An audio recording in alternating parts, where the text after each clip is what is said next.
a continuar con nuestra serie desde Juan. Vamos a Juan 7. Mientras buscamos Juan 7, podemos ver, podemos hacer como un resumen de cosas que hemos ido viendo en Juan hasta acá. Juan nos muestra cómo Jesús se ha mostrado. Juan nos muestra qué ha mostrado Jesús de sí mismo. Juan por ahí expresa de una manera particular, diferente al resto de los evangelistas, la identidad de Jesús. Jesús es Dios, pero lo viene mostrando de manera, por ejemplo, Jesús es superior a las tinieblas, la luz prevalece frente a las tinieblas. Jesús es superior al mundo, Él es el que busca a los que están perdidos. Jesús es superior a Moisés. En el capítulo 1 dice que la ley vino por Moisés, pero la gracia y la verdad vinieron por Cristo. Jesús es superior a Juan el Bautista, el último de los profetas del antiguo pacto. Jesús es superior a todos los corderos de Pascua por su capacidad de propiciación y por su perfección. Él quita, no solo carga, los pecados del mundo. Es superior a las tradiciones judías. Recuerden en el capítulo 2, las tinajas de purificación, lo que Él va a hacer, los lugares de adoración en el capítulo 4 y otras cosas. Jesús es superior a todos los conocedores. La gente puede conocer cosas, pero Jesús conoce incluso el corazón humano y los planes del Padre. Jesús tiene un celo santo, superior al celo de sus contemporáneos. Lo vemos cuando Él purifica el templo. Jesús es superior a los maestros religiosos. Lo vemos a Nicodemo yendo a preguntarle a Jesús. Jesús es superior en su precedencia. Él viene de arriba. Jesús es superior a los patriarcas. Jacob dejó un pozo con agua, pero Jesús es la fuente que brinda agua de vida. Jesús es superior en autoridad. Las enfermedades y las tormentas desaparecen cuando Él quiere. Jesús es superior a la vida y a la muerte. Él es capaz de dar vida a quien Él quiere. Jesús es superior en testigos a favor. El testimonio acerca de suyo son no solo sus obras, sino el Padre y las Escrituras que dan testimonio de Él. Jesús es superior a todas las personas bíblicas. Todo el Antiguo Testamento habla acerca de Él o lo señala o apunta hacia Él. Jesús es superior a Eliseo. La provisión de Eliseo con 20 panes fue para 100 hombres. La de Jesús con 5 panes y 2 peces fue para más de 5.000 personas. Jesús es superior al maná. Él da pan de vida, brinda vida eterna. Jesús es superior a Moisés de nuevo. Jesús mismo da un alimento mejor que el maná del desierto para suplir una necesidad más profunda e importante que el hambre en el desierto. Y ese pan es Él mismo, Él se brinda a sí mismo. Y de nuevo Jesús es superior a Moisés, porque Moisés pasó entre el agua, pero como vimos en el capítulo 6, Jesús camina sobre el agua. Jesús es superior a todo. Y Juan quiere que nos quede bien claro, al punto de que Jesús, vamos a ver cómo asume el lugar y las obras de Dios. Así que por favor, antes de Juan 7, acompáñenme a Salmo 107. Salmo 107, vamos a leer algunos versículos del Salmo 107.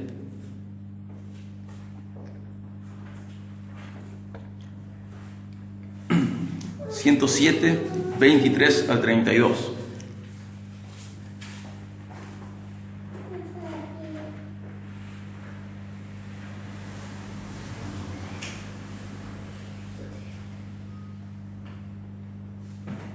Salmo 107, 23 al 32.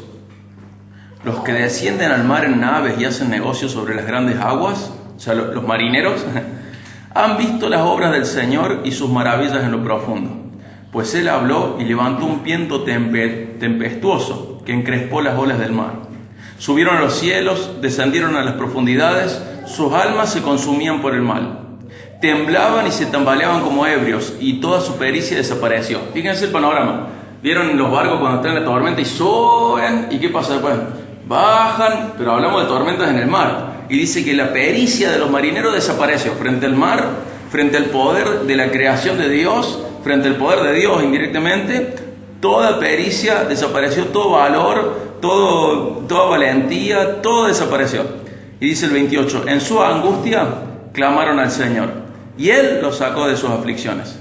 Cambió la tempestad en suave brisa, y las olas del mar se calmaron. Entonces se alegraron, porque las olas se habían aquietado, y Él los guió al puerto anhelado. Que den gracias al Señor por su misericordia y por sus maravillas para con los hijos de los hombres. Exáltenlo también en la congregación del pueblo, y alábenlo en la reunión de los ancianos. Fíjense que esta canción se cantaba siglos antes de Jesús, Y luego Jesús asume el lugar y las obras de Dios. Es lo que Él hace frente a la tormenta.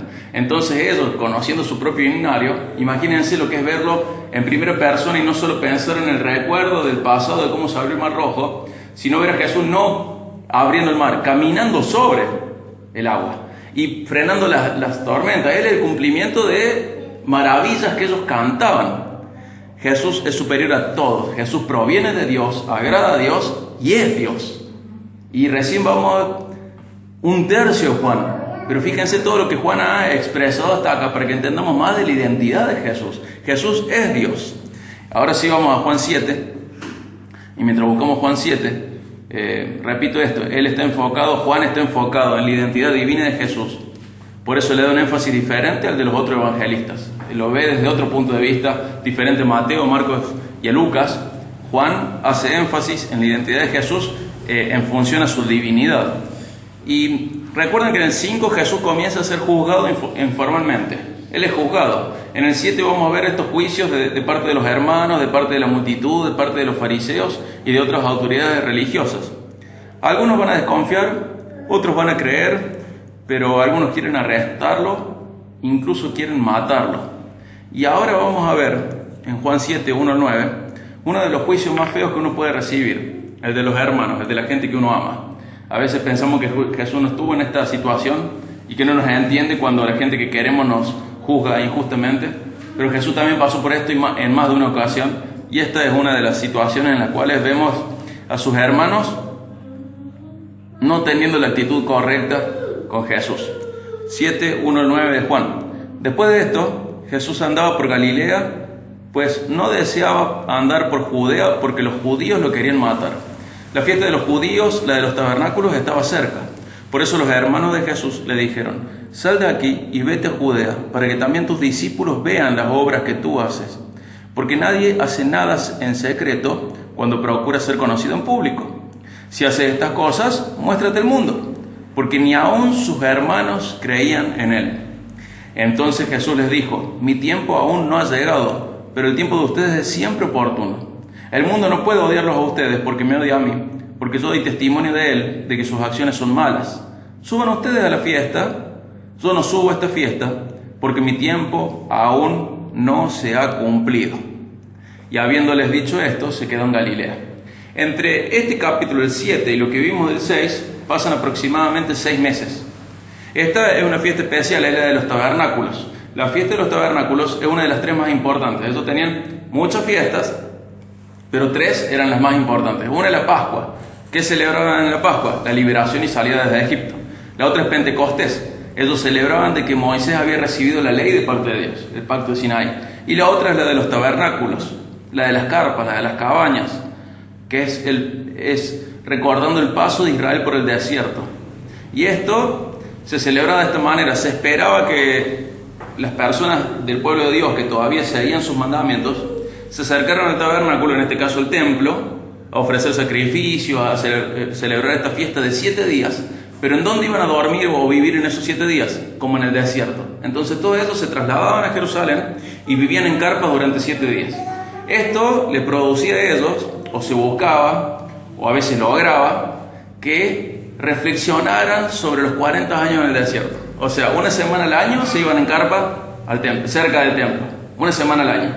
Entonces, imagínense perder las comodidades de sus ciudades y trasladarse una semana al año a la fiesta de los tabernáculos, cada uno con su tienda, cada uno con su carpa, con todo lo que eso implica, por una semana. Como venían de otras ciudades, no esperemos que hayan llevado camas, sabemos la situación higiénica, cocinar, imagínense una semana en carpa. Y esto todavía se seguía celebrando para algunas personas, y así se celebraba parte de la fiesta de los tabernáculos. Todo el capítulo 7 y una parte del 8 tiene que ver con la fiesta de los tabernáculos. Todo. Lo podemos dividir hacia el 7. Del 1 al 13 el comienzo, 14 al 24 la mitad, y del 37 al 52 el último día, el más importante de la fiesta. Y es justo 6 meses después de la fiesta de Pascua, 6-7 meses después de la fiesta de Pascua. Pero fíjense, del 1 al 5. Después de esto, ¿qué era esto? Lo que vimos en el 6. ¿Qué vimos en el 6? Jesús multiplica la comida. Jesús da referencias al Antiguo Testamento que se cumplen de manera superior en él. Jesús calma la tormenta, camina en el agua, y dice que después de esto, de esas señales, esos milagros, esas palabras de Jesús tan duras, después de esto, dice el 1, Jesús andaba por Galilea, pues no deseaba andar por Judea porque los judíos lo querían matar. La fiesta de los judíos, la de los tabernáculos, estaba cerca. Por eso los hermanos de Jesús le dijeron: sal de aquí y vete a Judea para que también tus discípulos vean las obras que tú haces. Porque nadie hace nada en secreto cuando procura ser conocido en público. Si haces estas cosas, muéstrate al mundo. Porque ni aun sus hermanos creían en él. Por el versículo 5, nosotros podemos creer que ese consejo que le dan a Jesús es irónico. La Biblia no lo dice claramente, pero mínimamente es un mal consejo, o es un consejo nacido de la carne. Dice que sus hermanos no creían en él. Por lo que parece, le dicen: bueno, si vos sos todo lo que decís que sos, anda y mostrate. Va a estar toda Judea, va a estar gran parte de Israel en el templo durante 7 días. Anda vos y mostrate, hacer milagros allá, así la gente cree. Es como una tentación para Jesús de parte de sus hermanos. Dice: bueno, vos te querés ser conocido, vos sos todo lo que decís. Bueno, entonces mostrate y todo el mundo va a creer. Porque fíjense cómo lo dicen: nadie hace nada en secreto cuando procura ser conocido. Si haces estas cosas, muéstrate al mundo. Si sos el Mesías, muéstrate al mundo. ¿Parecido a quién? ¿A la voz de quién? Si sos el Hijo de Dios, a la tentación del desierto. Los hermanos, de nuevo, sin ser creyentes en Cristo, habiendo visto los milagros, habiendo escuchado a Cristo, sus hermanos no creían en él y dicen una expresión muy parecida a la que había dicho Satanás en el desierto. Y son sus hermanos, gente que ha visto los milagros, las señales, las palabras muy de cerca, muy de cerca. Pero vemos que a pesar de haber visto esto, a pesar de haber escuchado lo que Jesús decía, no creían en él.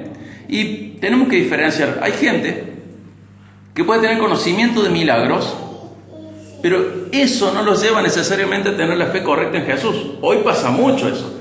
Gente que se acerca a la iglesia para que intercedan por ella, y el Señor a veces los sana, y por más que estén sanos, por más que vean milagros, eso es otra cosa diferente a creer en Jesús como Señor y Salvador. Y lo vemos en sus hermanos, gente que había protagonizado o había estado muy cerca, había testiguado milagros, señales de Jesús, no creía en él como Mesías, no creía en él.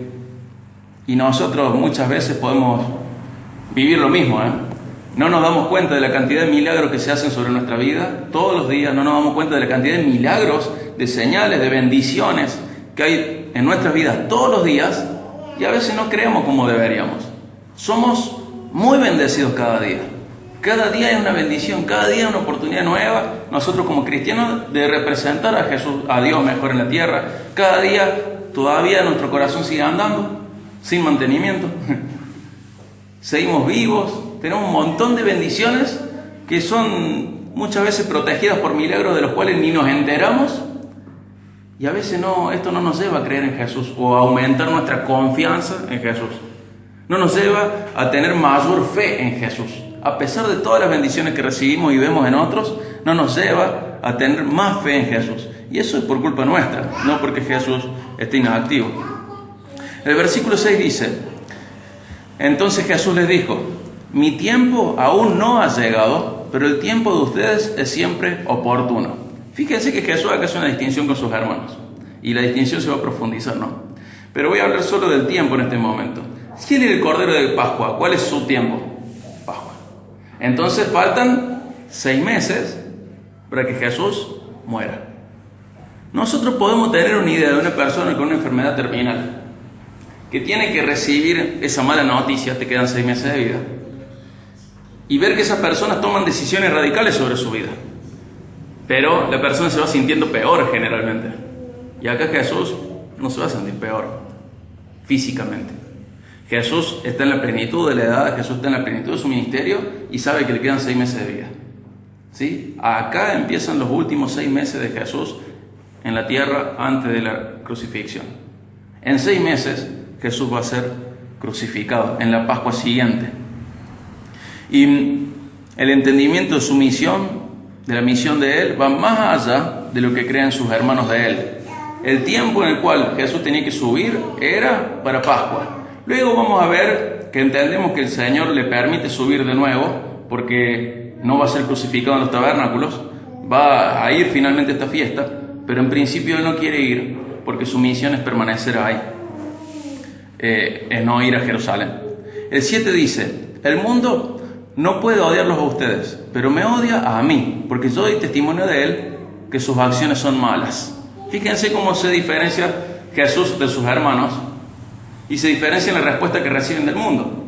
Sus hermanos eran como el mundo, entonces no molestaban al mundo, pero Jesús, ¿cómo es? Es luz, y la luz es odiada por las tinieblas. Y la respuesta que Jesús recibe del mundo se diferencia por la actividad que Jesús tiene en el mundo. ¿Qué dice acá que hacía Jesús? Les daba testimonio de que sus obras eran malas. Fíjense que a nuestro maestro le pasó eso, y se supone que a nosotros también. Qué triste sería que Jesús nos dijera: el mundo no los odia a ustedes porque son de ellos. Que nuestro comportamiento no se debe hacer como los hermanos de Jesús. Sus hermanos eran del mundo, pero Jesús es Dios, es del cielo, y Jesús da testimonio contra el mundo en el juicio de Dios contra el mundo. Y nosotros estamos de ese lado, y vamos a ser odiados por decir la verdad, vamos a ser perseguidos por decir la verdad, vamos a ser despreciados por decir la verdad, y no tenemos que tener miedo. Entre líneas, sin que nosotros siempre seamos conscientes de esto, Juan está escribiendo esta carta a las iglesias del momento. Las iglesias del momento estaban sufriendo persecución de la más fiera, de la más feroz. Y tenían que recordar a las iglesias que Jesús había sido perseguido. Y la iglesia tenía que saber que la persecución era esperable por el cristiano. Y todos estos mensajes nosotros a veces los vemos en función a nosotros también, o solamente en función a nosotros, o solamente en función a los discípulos del momento de la narración, pero no lo estamos teniendo en cuenta en el momento de los lectores de la carta, los lectores del Evangelio. Esos estaban sufriendo persecución, y Juan les recuerda que el que no es del mundo va a recibir persecución. Luego Pablo se lo dice a Timoteo: todo el que quiera llevar una vida que agrada a Dios, o sujeta a Dios, o en sumisión a Dios, va a sufrir persecución. Así que tenemos que saber que no vamos a zafar de la persecución en tanto no seamos como el mundo. Si somos como el mundo, se acaba la persecución. Pero si no somos como el mundo y buscamos ser del reino de nuestro Padre, el reino de nuestro Rey, mejor dicho, el reino de Jesús, si buscamos ser como personas del reino de Jesús porque realmente lo somos, va a haber persecución. El 8 dice: suban ustedes a la fiesta, yo no subo a esta fiesta porque mi tiempo aún no se ha cumplido. Y habiéndoles dicho esto, se quedó en Galilea. Siempre tenemos que recordar que Jesús tiene un discernimiento y conocimiento perfectos de Dios y de sus planes. Sus hermanos creían tener una mejor idea. Y ellos le dicen: no, pero mira, a vos Jesús te conviene esto. Podemos pensar o que la actitud de ellos era tentarlo, como decíamos recién, o podemos pensar que ellos se creían superiores a Jesús y mejores consejeros. ¿Jesús tenía hermanos mayores? No. Entonces ya sabemos que era gente de menor edad, pero que se estaba considerando, o lo estaba tentando, o se estaba considerando más sabia que Jesús. Y podemos decir: pero ¿cómo vas a osar decirle a Jesús qué hacer? Y eso lo hacemos a cada rato nosotros. Y frecuentemente en nuestras vidas, a pesar de confesar a Jesús como nuestro Señor, se nos ocurren, entre muchas comillas, mejores ideas. Dice: no, Jesús, vos decís esto, pero yo tengo una mejor idea que vos. Uno de los ámbitos en los que esto pasa mucho es en la familia, en la paternidad, en el matrimonio, en el noviazgo. No, yo tengo una mejor idea que vos, Señor. Porque vos no tenés mi esposo o mi esposa, vos no tenés mi novio o mi novia, vos no tenés mis hijos, vos no tenés mi papá. Y si Jesús es Señor, las mejores ideas son las de Él, y los mejores mandamientos son los de Él, y los mejores propósitos y planes y proyectos son los que Él nos enseña. Y podemos ver esta actitud de sus hermanos diciendo: che, ¿cómo le van a decir a Jesús qué hacer? ¿Cómo le van a decir a Jesús que esta idea es mejor que la que Él ya tiene? ¿Y cuántas veces nosotros hacemos lo mismo que estos hermanos de Jesús? Y aunque sea de manera irónica o con tinte de burla, ellos deseaban aconsejar a Jesús, y nosotros tenemos que cuidarnos de querer aconsejar a Jesús, de editar a Jesús, ¿sí? Y vemos el trato de Jesús recibido por sus hermanos. Es puesto en duda como Señor y Salvador a pesar de ver sus milagros y señales. Y lo vemos a Jesús recibiendo, o sea, escuchando ideas de sus hermanos sin ponerlas en práctica, ¿no? Porque ellos consideran sus propios planes como mejores que los de Jesús. Dos de estos hermanos, ¿saben quiénes eran? Judas y Santiago, los que escriben los libros después de Judas y Santiago, escritores de las cartas del Nuevo Testamento que llevan su nombre. Pero igual que las multitudes en Jerusalén y en Galilea, sus propios hermanos en un principio no creían en él, pero luego terminan creyendo. ¿Cuándo creyeron? En la resurrección. Nos dice Hechos 1:14 y 1 Corintios 15:7, nos dicen que Judas, Santiago, creyeron luego de la resurrección. Fíjense, insisto en esto, que a pesar de ver tanto de Jesús, ellos no creían. Y nosotros a veces esperamos que otros crean por ver. No van a creer por ver. ¿Por qué van a creer? Porque el Padre les regale el don de creer, el don de fe. No van a creer por ver. Decimos, pero si se sanara tal cosa, creería. No. Si el Padre hace el milagro, Él va a creer. Si no, no. Y tenemos que cuidarnos, insisto en esto, de poner en duda al Señor como Señor, a pesar de todo lo bendecido que somos, y de pensar que podemos tener mejores ideas que las de Él. Él es Dios. No tenemos que pensar que nuestros planes son mejores, y no tenemos que poner en duda su señorío con nuestras actitudes. Pero ahora Jesús tiene nuevos hermanos. ¿Y quiénes son esos nuevos hermanos? Vamos a buscar la base bíblica, pero sabemos que somos nosotros. Vamos a Romanos 8:29.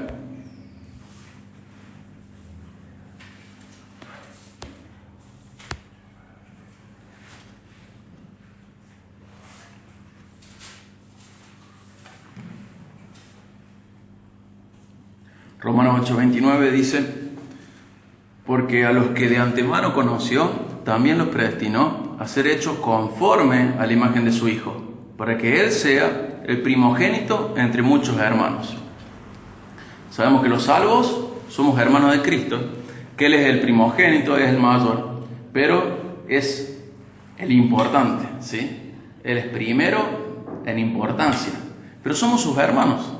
Eso que fuimos predestinados, ¿a qué fuimos predestinados? A ser conforme a la imagen de Cristo. Nosotros somos hermanos suyos, pero no para diferenciarnos de Él, sino para asemejarnos a Él. El Señor va a seguir trabajando en nuestras vidas para que nos hagamos más parecidos a Él. Nosotros somos hermanos que somos amados como somos, pero porque somos amados, Dios no nos quiere dejar como somos, sino que nos quiere dar la forma de nuestro hermano mayor, de Cristo. Pero somos los hermanos de Cristo. Fíjense, vamos a ver cómo fue el proceso de adopción. Primero, ¿quiénes son estos nuevos hermanos? Nosotros, los salvos. Vamos a ver el proceso de adopción. Vamos a Efesios 2, 13 al 19. Habla de cómo el pueblo de Dios era de una forma, luego fue de otra. 2, 11 al 19. Efesios 2, 11 al 19. Por tanto, recuerdan que en otro tiempo ustedes, los gentiles, estaban en la carne, que son llamados incircuncisión por la tal llamada circuncisión, hecha en la carne por manos humanas. Recuerden que en ese tiempo ustedes estaban separados de Cristo, excluidos de la ciudadanía o de la comunidad de Israel, extraños a los pactos de la promesa, sin tener esperanza y sin Dios en el mundo. Fíjense, no son del pueblo de Dios, no tienen esperanza, no tienen Dios. Fíjense qué fea la condición inicial. Pero ahora, en Cristo Jesús, ustedes que en otro tiempo estaban lejos, han sido acercados por o en la sangre de Cristo.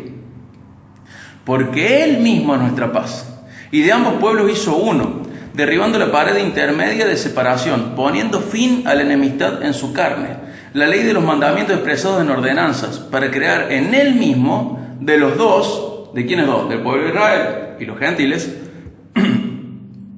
de los dos, un cuerpo,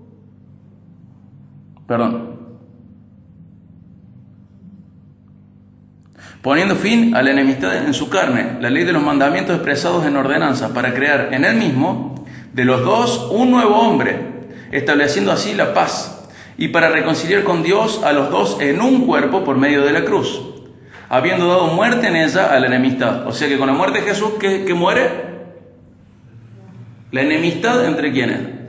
Entre los dos pueblos y entre Dios con nosotros. Y dice,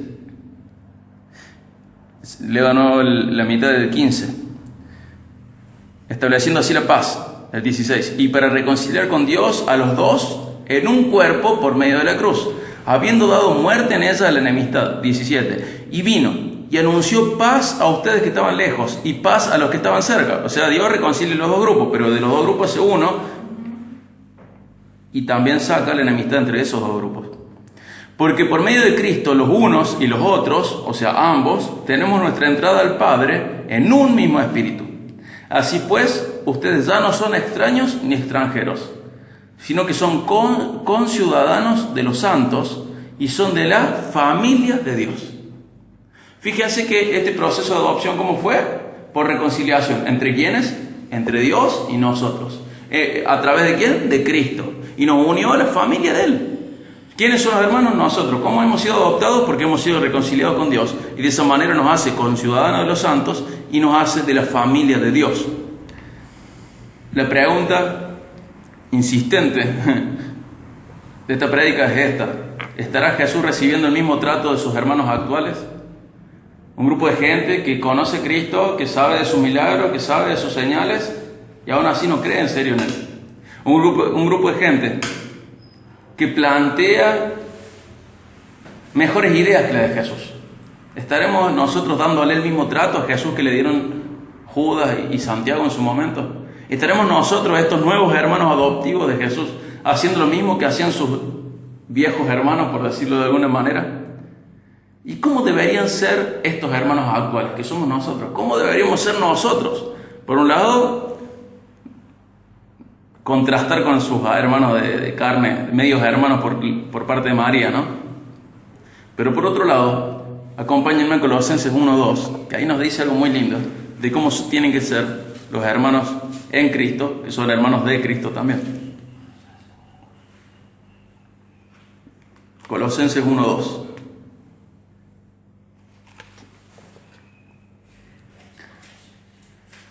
Dice: a los santos y fieles hermanos en Cristo, que están en Colosas, gracias a ustedes y paz de parte de Dios nuestro Padre.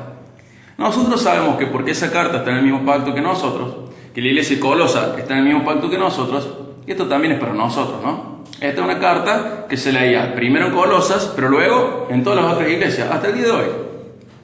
Entonces nosotros podríamos, de alguna manera no tan complicada, leerla como una carta para nosotros, ¿sí?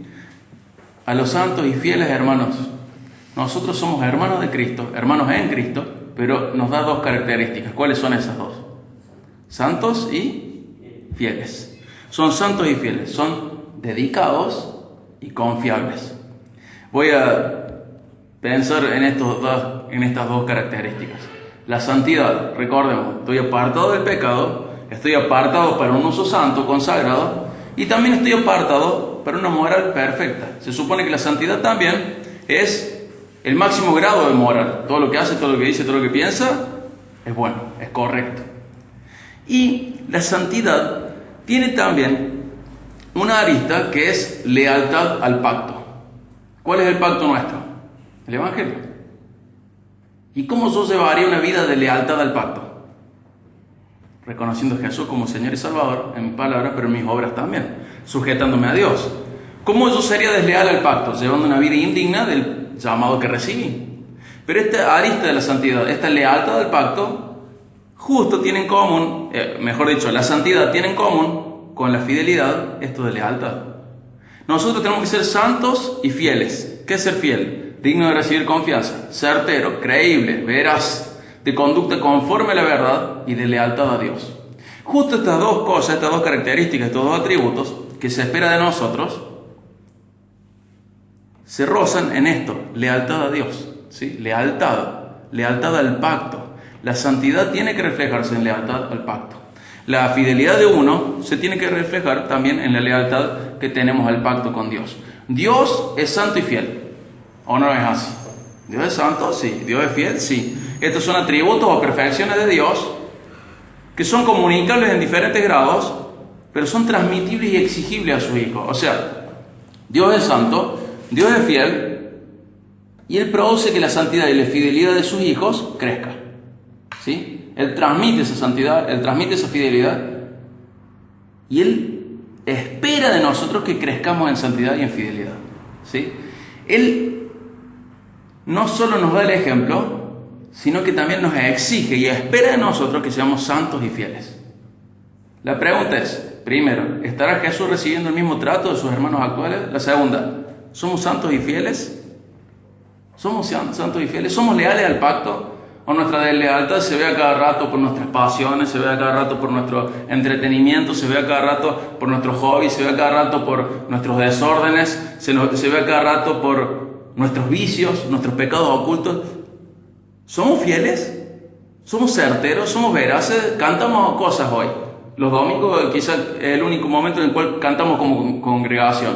Lo que decimos cuando cantamos, ¿es cierto? ¿Es cierto que he decidido dejar todo atrás? ¿He decidido seguir a Cristo? ¿No vuelvo atrás? ¿Es cierto? ¿Realmente es cierto eso? ¿O estamos siempre mirando atrás a la vida del pecado o a Egipto o a Babilonia? ¿Es cierto que somos fieles? ¿Que somos veraces? ¿Que somos dignos de confianza? ¿Que nuestras palabras reflejan lo que realmente somos? ¿Es cierto? ¿Somos fieles? ¿Somos santos? Esa es la pregunta que nos tenemos que hacer hoy. ¿Somos como los hermanos, medio hermanos de Jesús de hace 2000 años? ¿Somos diferentes o somos iguales? ¿Y somos santos y fieles o no lo somos? ¿Estamos creciendo en consagración? ¿Estamos creciendo en dejar el pecado? No sé ustedes, sí sé, porque todos vivimos la misma experiencia. Cuanto más santos somos, ¿qué nos conocemos más? Nos conocemos más pecadores. Somos más santos, pero en realidad nos sabemos más pecadores. Y empezamos a prestar atención a diferentes pecados. Decimos, como Pablo en Romanos 7, pero al final lo que quiero hacer no lo hago, lo que no quiero hacer eso hago. ¿Quién me va a librar? Y ya sabemos que somos libres en Cristo y esto es hermoso. Pero el Señor espera y exige santidad de nosotros y produce santidad en nosotros. ¿Estamos creciendo en santidad o me creo igual de santo que ayer? ¿O me creo igual de poco pecador que ayer? Porque hoy yo me tengo que reconocer más pecador que ayer, porque mi discernimiento y mi sensibilidad al pecado debería haber crecido. ¿Estoy creciendo en santidad? ¿O pienso que ya soy santo y que Dios se tenga que preocupar de los otros porque de mí me encargo yo solo? ¿Estoy creciendo en sensibilidad al pecado? Esto no termina nunca, o no debería terminar nunca. Si nuestra sensibilidad al pecado, si nuestro crecimiento en santidad disminuyó, frenó, no es porque alcanzamos la santidad de Jesús, sino porque estamos reconfundidos, perdidos y equivocados. Tenemos que seguir creciendo en santidad, en todas las aristas de la santidad, apartado del pecado. Cada vez soy más sensible y cada vez me molesta más. Me humilla el pecado y le tengo que aprovechar que me humille, porque aprovecho para pedir perdón, aprovecho para entender quién soy y valorar más el amor de Dios. Pero tengo que apartarme del pecado y tengo que, por otro lado, apartarme por un uso santo. ¿De quién son nuestros dones? De la iglesia. No son míos, yo los cargo nomás. Me tengo que apartar para un uso santo y buscar espacios donde yo pueda servir a Dios.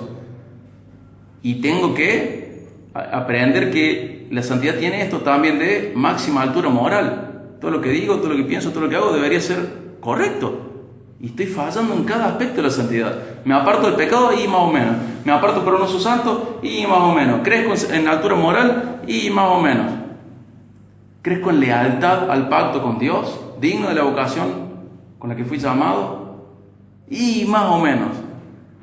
Y se espera de mí que sea santo porque tengo un Padre santo. Y se espera de mí que sea fiel porque tengo un Padre fiel. Y insisto con esto, fidelidad, digno de recibir confianza. ¿Sos digno de ser confiable? Si sos confiable, la gente puede confiar en vos por lo que decís, o tu promesa se la lleva el viento, o tus palabras se las lleva el viento. Decís que sos una persona cristiana, te comportás como Cristo. Me comporto yo como Cristo. Soy fiel, soy creíble, soy veraz, tengo una conducta conforme a la verdad, crezco en mi lealtad a Dios. Estas dos cosas, insisto, se unen ahí: lealtad a Dios, lealtad al pacto con Dios. Y Dios nos ve y hemos fallado en esto. No somos tan santos ni somos tan fieles. Pero fíjense qué lindo, vamos a Hebreos 2:11.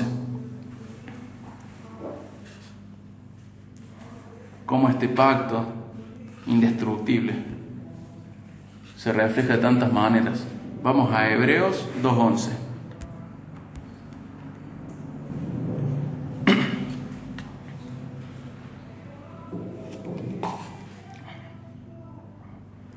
Antes de leerlo, no sé ustedes, pero yo me siento muy reflejado en Judas y Santiago. Y se me ocurren mejores ideas que las de él. A pesar de todos los milagros, en vez de tener un corazón cada día más agradecido, espero que Jesús haga algo más para recibir mi adoración y que yo le reconozca con un señorío absoluto sobre mi vida. Estoy viendo a ver qué más puede hacer, a ver si yo creo un poco más en él. Yo me identifico mucho con Judas y Santiago. Y he fallado. Y con los colosenses me veo y digo, se espera de mí que sea santo, que sea fiel, y fallo, y he fallado. Pero fíjense Hebreos 2:11. Porque tanto el que santifica como los que son santificados son todos de un Padre. Por lo cual, Él no se avergüenza de llamarlos hermanos. Yo me avergüenzo de mí, pero Él no se avergüenza de mí. Y vemos en esto también el pacto que estuvimos mencionando y hablando en la reunión anterior, el Evangelio. Él no se avergüenza de mí. Y vemos la gracia de nuevo. Somos como Judas, somos como Santiago, somos personas que ponemos en duda, no con nuestras palabras, con nuestra conducta, ponemos en duda el señorío de Cristo, ponemos en duda que sus planes sean los mejores. A veces se nos ocurre, no, Señor, a vos te faltó esto, si la tuvieras más clara harías las cosas así. La salvación, el matrimonio. Decimos, Señor, vos deberías salvar de otra manera. O Señor, ¿por qué lo haces así? ¿Por qué no lo hiciste diferente? ¿O por qué al hombre le toca esto en el matrimonio? ¿Por qué a la mujer esto? Tengo una mejor idea. Y una y otra vez somos como Judas y Santiago. Y una y otra vez fallamos en santidad y fidelidad. Pero una y otra vez Jesús no se avergüenza de llamarnos hermanos suyos. Y vemos la hermosura de este pacto, en el que somos aceptados a pesar de nosotros, amados a pesar de nosotros. Y me parece increíble que Jesús no se avergüence de mí. Me parece increíble. Él lleno de gracia y de verdad. Él lleno de gracia, de verdad, de fidelidad. Él es lleno de todo lo bueno porque Él es Dios. Y siendo Dios, no se avergüenza de nosotros. Y tenemos una familia que no se avergüenza de nosotros, a pesar de nosotros.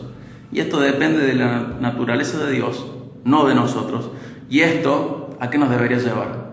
A crecer en lealtad con Dios. Porque de esa manera vamos a crecer en fidelidad y de esa manera vamos a crecer en santidad. Entender que Dios es digno de nuestra máxima devoción, de nuestras máximas pasiones, de nuestro máximo amor. Él es digno de nuestra máxima lealtad. Nadie nunca va a merecer tanta lealtad como Cristo. Así que, cerrando esto, mi deseo es que esto que hemos leído hoy nos acompañe todo el tiempo y nos haga reflexionar. ¿Estoy pareciéndome al mayor de mis hermanos, al perfecto? ¿O me estoy pareciendo a sus hermanos antes de que fueran convertidos, que ponían en duda sus mandamientos, ponían en duda su identidad y creían que tenían mejores ideas que él? ¿A quién me parezco? ¿A mi verdadero hermano? ¿A quién me parezco? ¿Estoy creciendo en santidad? ¿Estoy creciendo en fidelidad? Y ver que al compararnos con ellos y compararnos con la Biblia somos hallados faltos. Fallamos, estamos mal, estamos equivocados, estamos llenos de pecado. Y aún así Él no se avergüenza de llamarnos hermanos. Y encontrar en esto un motivo más para ser leales a Dios, no solo porque Él lo merece, no solo porque Él lo exige, sino porque, o mejor dicho, porque este merecimiento, esta dignidad de Dios en nuestros corazones se agranda cada vez que entendemos más.